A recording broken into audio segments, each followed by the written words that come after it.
The red light hit, the applause sign died, and the room dropped 10 degrees. Tonight, the host said, Denzel Washington and Congresswoman Jasmine Crockett, no spin, no filters. 30 seconds in, the air already had that metallic taste a storm leaves behind. Crockett leaned toward her mic, cool smile set, eyes sharp. Denzel, she began, you love talking about integrity. But when the cameras fade, where's the courage to compromise? He didn't blink. Compromise isn't a costume, Denzel said, voice low, deliberate. You preach justice, then trade it for committee favors and a trending clip. A few gasps. Phones tilted up. The band leader's grin vanished. Crockett's smile thinned. Justice is the bill you can pass, she fired back. Not a monologue that gets likes. Denzel leaned forward, elbows on the desk, owning the space without raising his tone. Justice is the kid who doesn't age out of a wait list. It's the veteran who sees a doctor before a fundraiser. If the price of winning is sanding off the truth, that's not politics, that's theater. The audience hushed. The host glanced at the clock, too early for silence, too late to save it. Crockett lifted a folder, paper edges bright under the lights. Receipts, she said. When we pushed a policing reform package, you called it watered down. That watered-down bill funded cameras, training, and data transparency that kept people alive. And how many clauses were carved out backstage? Denzel asked. How many temporary exceptions that never expire? You call it policy.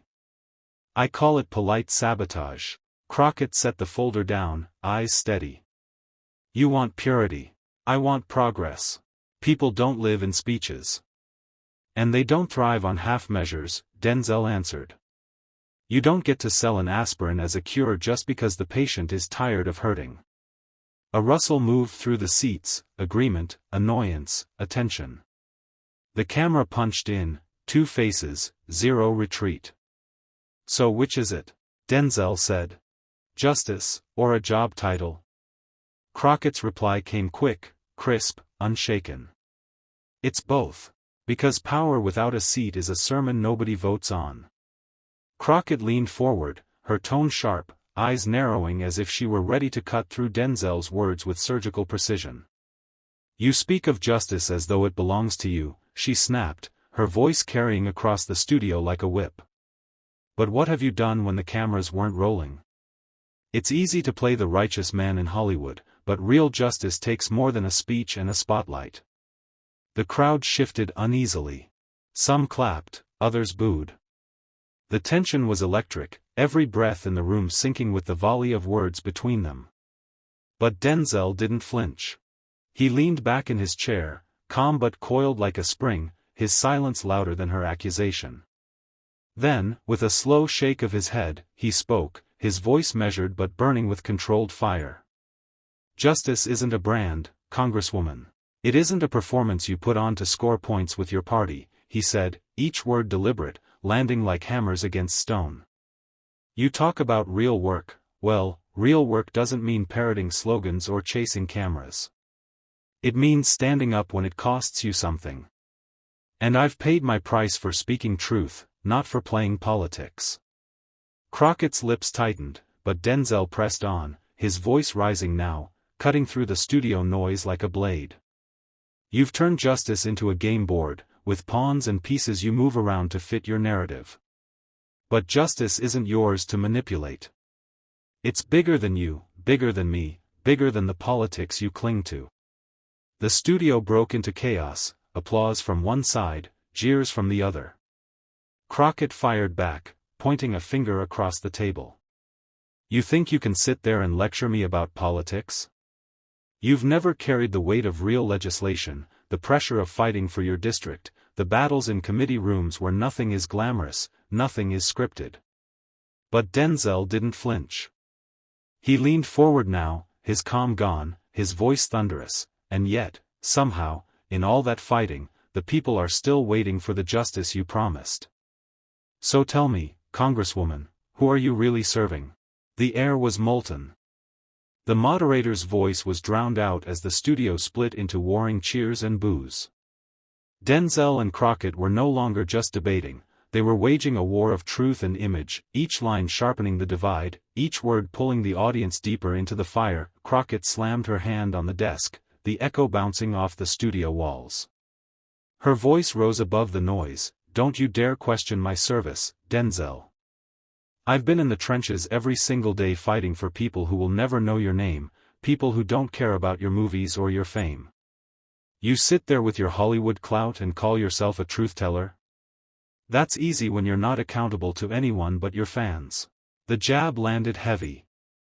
A murmur spread through the audience, some nodding in agreement, others booing at the sharpness of her tone. But Denzel only leaned closer, his gaze locked, unblinking. He didn't blink, didn't shift. Instead, he let the silence linger just long enough to make the moment uncomfortable, then unleashed his response like a hammer blow. "Accountable?" His voice thundered, laced with fury but grounded in clarity. "I'm accountable to something you seem to have forgotten: principle. You may carry a title, Congresswoman, but what good is that title if the people you claim to serve are still living in poverty, still dying in streets, still being silenced while you climb your ladder?" The audience gasped. Denzel's words weren't soft punches, they were daggers, cutting through the political veneer and exposing raw truth. He leaned forward, his voice dropping lower, drawing the room into his intensity. "Justice isn't about committee rooms and political theater. Justice is about courage. And you, Congresswoman, have mistaken noise for courage. You're loud, but loud doesn't mean right." Crockett's eyes widened, but she refused to back down. "Don't patronize me with your speeches," she shot back. "You don't know what it's like to face the machine of Washington, to fight lobbyists, billionaires, and men who never want to see women like me rise." But Denzel cut her off, slamming his hand on the table with a force that silenced the room. "And yet you still play their game," he roared. "You stand there pretending to fight, but every time, the system wins. You give them sound bites while they buy more power. Don't lecture me about rising, Congresswoman. Because every time you rise, the people seem to fall." The crowd erupted, half roaring approval, half shouting in outrage. The studio lights seemed hotter, the air heavier, as if the confrontation had sucked the oxygen out of the room. This was no longer a debate, it was a trial, with Denzel and Crockett both fighting not just for the argument, but for the soul of the narrative itself. Crockett rose from her chair, unwilling to be pinned down any longer. She paced across the stage, her heels striking the floor like gunshots. "You think it's that simple, don't you?" she snapped, her finger jabbing the air toward Denzel. "You think Washington is just about choosing principle over politics. But let me tell you, principle doesn't pass legislation. Principle doesn't feed a child or keep the lights on in a family's home. It takes votes, it takes negotiation, it takes sacrifice." Her voice trembled with passion, but Denzel wasn't moved. He tilted his head, his calmness contrasting her storm. The audience leaned forward, hungry for what he'd say next. "You call it sacrifice," he said slowly, his tone sharp enough to slice through her words, "but what I see is compromise. And compromise has become your excuse for cowardice." The crowd roared at his bluntness, the word cowardice echoing through the studio like a thunderclap. Crockett froze, her jaw tightening, her eyes narrowing as if the insult pierced deeper than she wanted to show. "Cowardice," she repeated, almost whispering, before her voice flared again. "How dare you? I've stood on the floor of Congress while colleagues hurled racist slurs, while the press tore me apart, while powerful men tried to destroy me. I didn't bend. I didn't run. Don't you ever call me a coward." But Denzel wouldn't relent. He leaned forward, his voice rising, resonating with a rhythm that felt less like debate and more like judgment. "Bravery isn't about surviving insults, Congresswoman. Bravery is about standing alone when it costs you everything. You may endure attacks, but when the system demands silence, you play along. You put on the performance of resistance while the machine keeps turning." The studio was electric, the clash no longer just words but a battle of philosophies. Crockett's hand trembled as she pointed at him again, her voice breaking through the cheers and boos of the crowd. You sit there and judge from your pedestal, but you don't carry the weight we carry. You don't know what it's like to fight with every tool stripped away. And then, with a sudden fierceness, Denzel shot back, tools? You've traded tools for chains. You've convinced yourself you're free because you're loud, but the truth is, you're dancing to their tune. And every time you do, the people you claim to fight for pay the price. The audience exploded, half cheering, half jeering, the sound a tidal wave that threatened to drown out the conversation itself. The host's voice tried to intervene, but was lost in the storm. The tension was unbearable, the clash unstoppable. The moderator finally managed to cut through the chaos. Ladies and gentlemen, please, let's keep this civil. But neither Denzel nor Crockett had any intention of slowing down. The stage lights glared down, sweat beaded on brows, and the audience's restless energy made the studio feel like an arena. Crockett took a deep breath, raising her voice over the noise. You love to call out the system, Denzel, but let me ask you this, what have you sacrificed for this country? You sit in your chair, tossing out judgments like thunderbolts, but the rest of us live and bleed in the battlefield of politics. Don't preach to me about chains, you've never had to wear them. The audience gasped at her words, some shouting in support, others groaning at what they felt was an unfair swipe. Denzel leaned forward, his hand gripping the edge of the table, his voice a low growl that commanded silence. Never worn chains? Do you hear yourself? My entire life has been about breaking chains. Chains of racism. Chains of doubt. Chains of a system that told men like me to stay in line, stay quiet, and stay grateful. And unlike you, I didn't bend when the pressure came. I didn't hide behind committees or lobbyists. I stood in the open, and I paid for it. His voice rose, shaking the rafters of the studio. And you stand here pretending you're fighting the fight, but what you're doing is keeping the fire on low so no one burns. That's not leadership, Congresswoman. That's management. And America doesn't need more managers, it needs fighters. The eruption from the crowd was deafening, half of them chanting Denzel's name, the other half booing so loud the stage floor seemed to vibrate. Crockett raised her hands, as if to hold back the storm. Her lips quivered before she fired back. You think shouting makes you right? You think volume equals truth? Let me tell you something, passion without policy is just theater. And that's what you are right now, an actor playing hero in a script of your own making. The insult landed heavy, drawing murmurs from the audience. Denzel's eyes flashed, his stare cutting through her words. Slowly, he stood, towering over the table, his presence overwhelming. You call it theater, he said, voice like iron. Then maybe this is the first real show America's seen in decades, because at least I'm not selling lies dressed up as justice. The room shook again with cheers, boos, and thunderous applause. It was no longer just a debate, it was war. The moderator's voice was almost drowned out as he pleaded, let's bring this back to order. But by now, order was a fantasy. The energy in the room was uncontrollable, audience members leaned forward in their seats, phones out, recording every second. This wasn't just a debate anymore. It was blood sport. Jasmine Crockett slammed her palm against the desk. You don't get to question my integrity, Denzel. I've spent my career standing in the halls of Congress fighting for those who can't fight for themselves. You've made a fortune telling stories on screen while the real warriors were in Washington. A mix of gasps and cheers filled the studio. Denzel chuckled, the sound deep and cutting. He leaned toward her, his voice calm but dripping with scorn. Real warriors? Congress?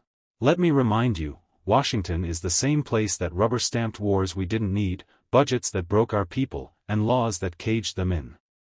Don't stand there and act like sitting behind a polished desk makes you a soldier. Soldiers bleed, politicians spin. The crowd roared at the line, some jumping to their feet, others booing furiously. Crockett's face tightened, her eyes narrowing into slits. So you think your fame makes you an authority on sacrifice? On justice, she shot back, pointing at him with trembling fury. You think your speeches on screen, your big awards, mean you've paid the price? That's not reality, Denzel. That's Hollywood. Denzel stood slowly, the lights catching the steel in his expression. He didn't raise his voice this time, he didn't have to. You want reality? Reality is families losing their homes while Congress argues over pork. Reality is veterans sleeping on the street while politicians make speeches about patriotism. Reality is kids locked in a cycle of poverty while leaders line their pockets. That's the America you help keep alive. And don't you dare lecture me about sacrifice. My voice may come from a stage, but it speaks truths your chamber has buried. The silence that followed was thick, broken only by the hum of cameras and the rising sound of the audience murmuring in disbelief. Then, like a spark, the chants began, Denzel. Denzel. Echoing through the studio, overpowering every other noise. Crockett clenched her jaw, her voice sharp like a blade. You're not a savior, Denzel. You're a performer who knows how to play to the crowd. But this isn't a script you get to control. This is real life, and real life will tear you apart. Denzel leaned over the table, eyes burning into hers. Then maybe it's time real life stopped protecting pretenders and started exposing them. The eruption from the audience made the cameras shake. The studio had never seen anything like it. The moderator raised his hands, his face pale with nerves. We need to, but his words were useless. The studio had transformed into an arena, and the two combatants in the center weren't letting up. Crockett leaned forward, her voice slicing through the chants of Denzel. Denzel, with raw defiance. You think you've uncovered something new? You think you're the only one who sees the flaws in the system? Please. That's the difference between me and you.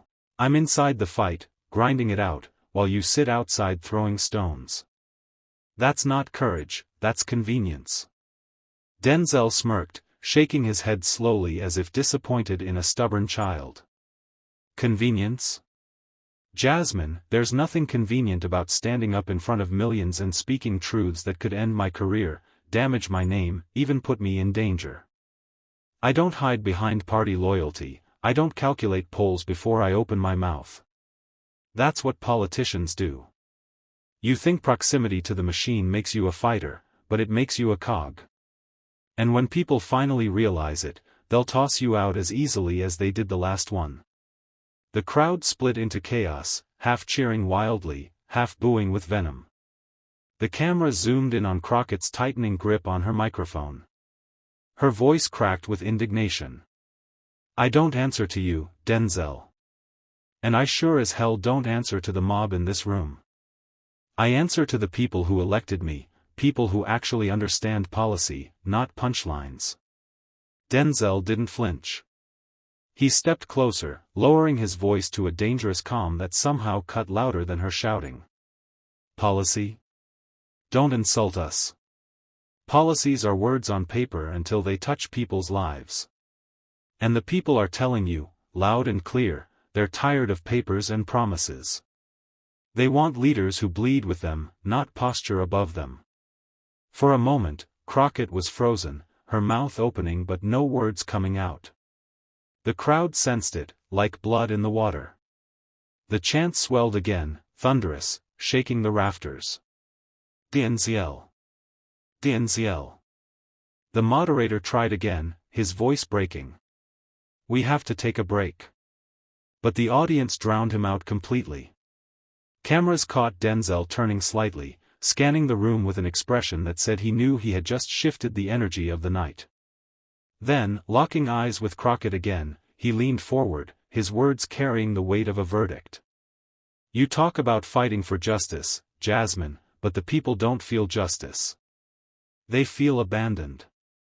And if you can't hear that, if you can't admit that, you don't deserve their trust. The studio erupted again, louder than ever. Crockett gripped her notes so tightly the paper crumpled. Her voice rose, trembling with anger and desperation.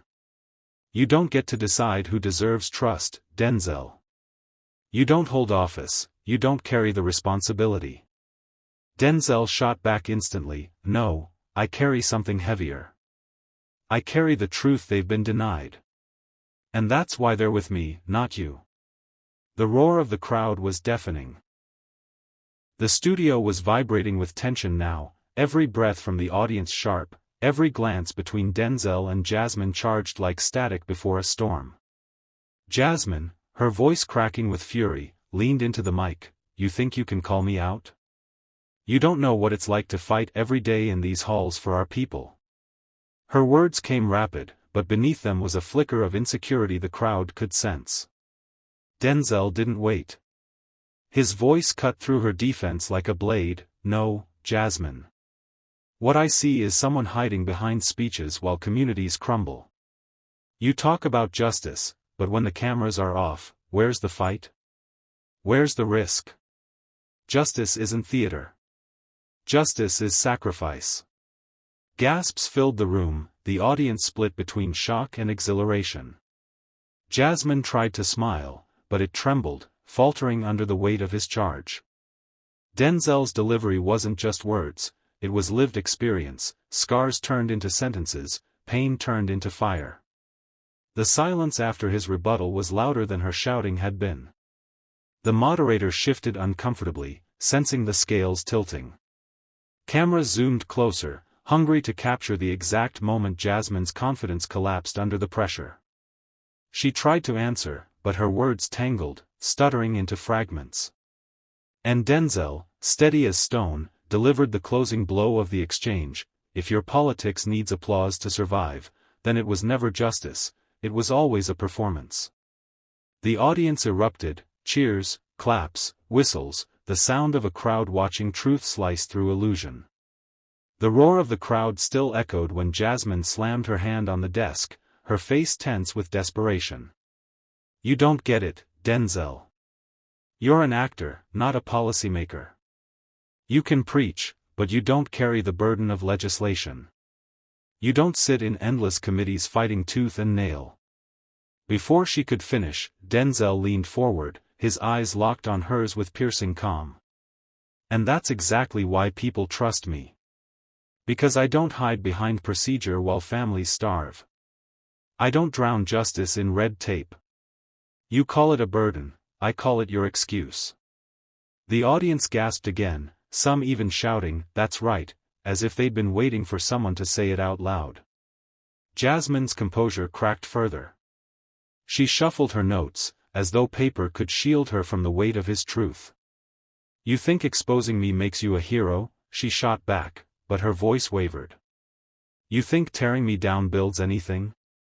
Denzel didn't blink. No. But tearing down lies clears the ground for something real. And Jasmine, the people watching tonight know the difference between a fighter and a performer. A chilling silence swept over the studio. Even the moderator leaned back, hands clasped tight, knowing this wasn't just a debate anymore, it was a dismantling. Jasmine opened her mouth, but the words wouldn't come. And Denzel, with the steadiness of someone who had already won, whispered into the mic, "Justice doesn't need a stage, it needs courage." The audience erupted once more, the sound rolling like thunder through the studio. By now, the studio felt less like a debate stage and more like a courtroom, with Denzel as the unflinching voice of judgment. Jasmine sat rigid, her silence screaming louder than any words she could summon. The audience, leaning forward in their seats, waited for the final blow. Denzel clasped his hands, his voice lower but more powerful than ever. This isn't about me, Jasmine. It's about every voter who believed in speeches but got silence. It's about every promise written on banners that died the moment the cameras switched off. Justice doesn't crumble under pressure, performances do. And tonight, the mask slipped. The crowd erupted in applause, whistles, and chants of his name. Jasmine shifted uncomfortably, her eyes darting across the audience as though searching for an ally, but none appeared. The moderator cleared his throat, trying to salvage balance. "Representative Crockett, do you have a response?" But Jasmine hesitated. Her lips moved, yet no sound came. The pause stretched unbearably long, until even the camera zoomed in on her frozen expression, a politician caught in the collapse of her own narrative. Denzel leaned back, not with arrogance, but with the calm finality of someone who knew the battle was won. His last words rang like a gavel: the truth doesn't need defending, it only needs to be spoken. The audience leapt to their feet, their standing ovation swallowing the studio in thunderous approval. The debate had ended, but the echoes of his words promised to outlive the night, replayed and dissected across every screen in America.